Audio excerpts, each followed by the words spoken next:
Hello, welcome to my shop. If you're like me and love to make things, then often your desire to make things quickly surpasses your budget.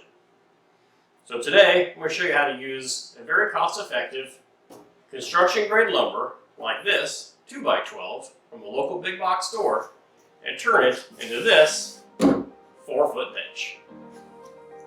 This 2x12 cost around $14, so assuming that you have stain and screws already, it's a pretty affordable project. The first step is to do your layout. Good luck finding any construction lumber without knots, so we have to plan around them. Start with a sketch of your board and find a way to get the parts you need with the knots ending up in the scraps. Stable knots on the top will be okay, but unacceptable on the thin vertical slats. When you decide what end is best for your top, cut it to length.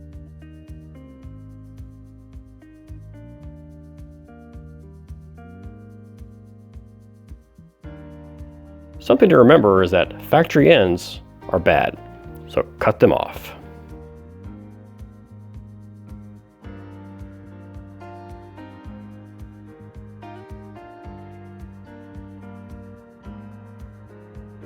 With my layout done and my top cut to length, it's time to start ripping your parts to the proper widths. Remember to only rip the board if you need the cut the full length. The key to preventing your project from looking like construction lumber is to avoid stock lumber dimensions. For instance, here in the US, I don't want legs that are 1.5 inches by 3.5 inches. That would be a 2x4. Also avoid that 2x4 look by removing the factory edge.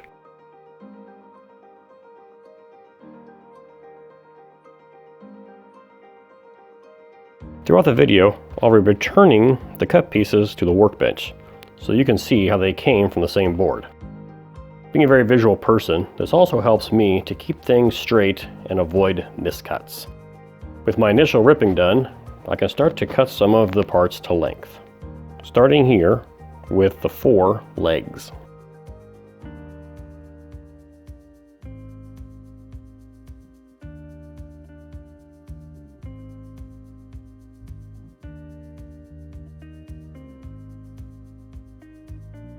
As I mentioned earlier, some of the rip cuts were not full length.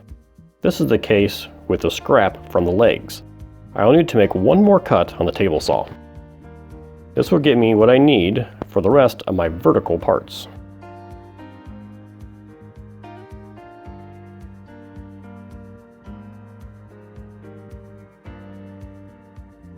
Back to the workbench again, with all the rip cuts now completed.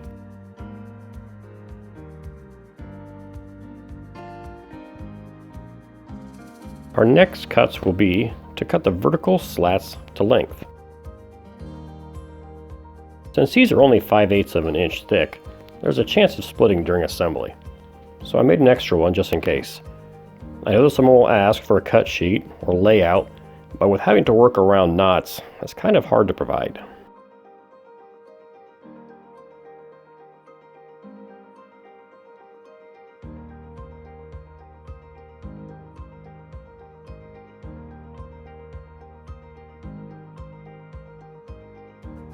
The last cuts that we have to do are for the stringers. There will be 2 on the back, 1 for the front, and 2 for each side. I decided to spare you more cutting footage.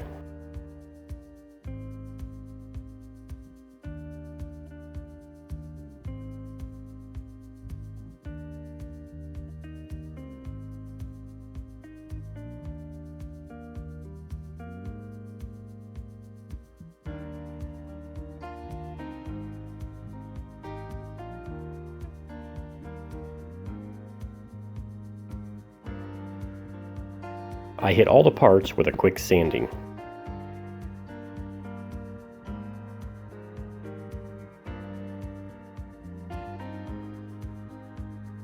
This is not a piece of heirloom furniture, so there will be no tricky or complicated joinery here. To connect the stringers to the legs, I'll be using pocket holes. To show the simplicity, I pull out my 18-year-old Craig pocket hole jig that has literally done thousands of holes. If you don't have a pocket hole jig, I would highly recommend getting one.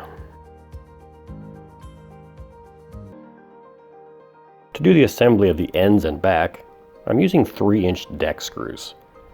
The reason for deck screws is because it's what I have on hand. I wanted to show you do not need any specialized hardware to attach these vertical slats. These I just happened to get on a clearance rack at a local big box store.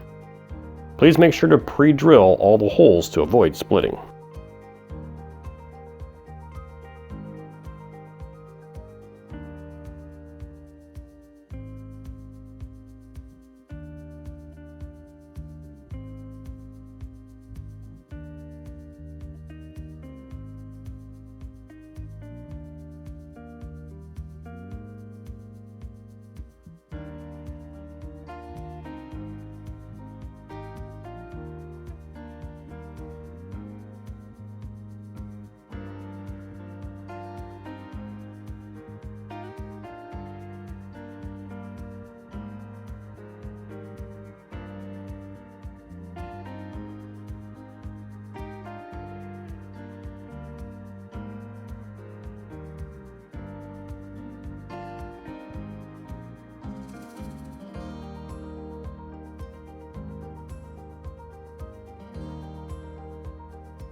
Because the top of the bench will sit flush on the stringers, you need to make sure that you countersink the heads of the screws.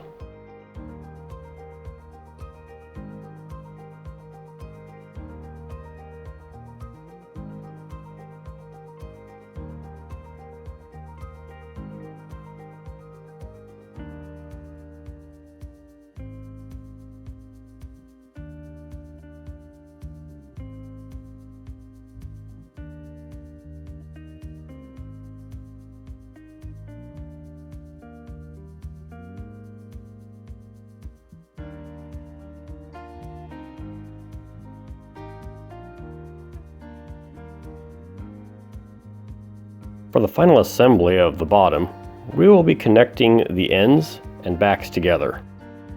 Because the pocket holes on the top are close to the edge of the legs, I am pre-drilling these holes.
Moving on to distressing the top, I start with rounding all the corners and edges with a belt sander.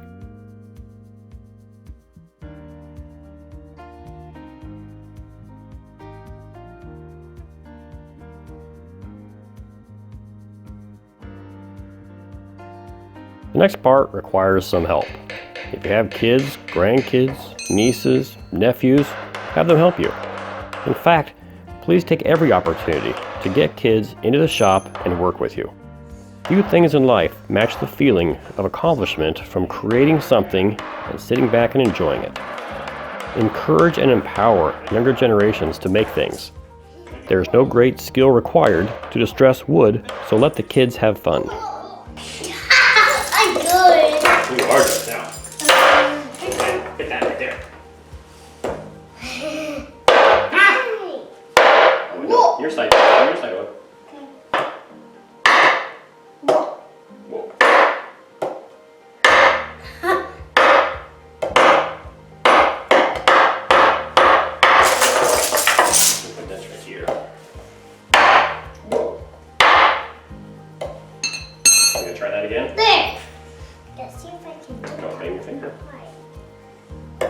closer. I did it! You did it. I can put, gotta put them on the edges. Wait. I can put this whole entire thing just right here. And then go. Woo! After a quick brand with my logo, the bench is ready for stain.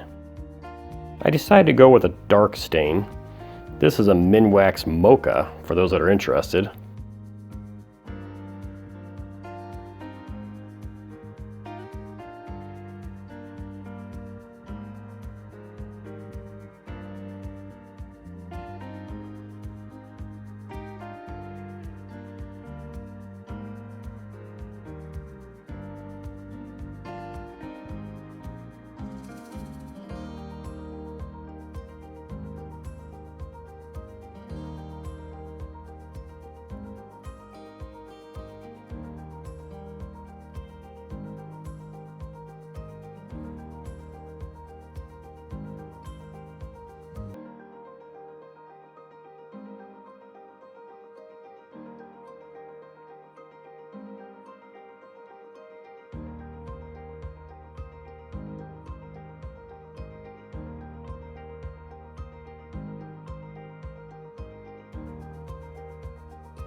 The top coat is a simple hand-rubbed polyurethane with a satin sheen. I really like the end results after a couple coats. The application is really easy to do without dealing with sprayers or brush strokes.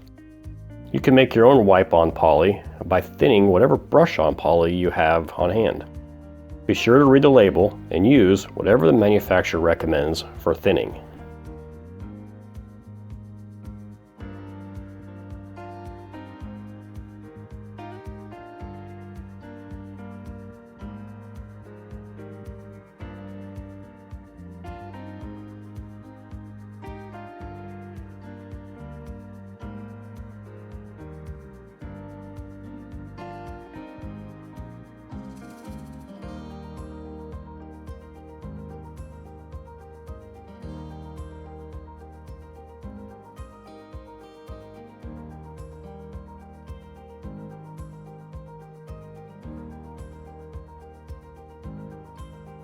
The final assembly is done with 4 screws up through the stringers into the top.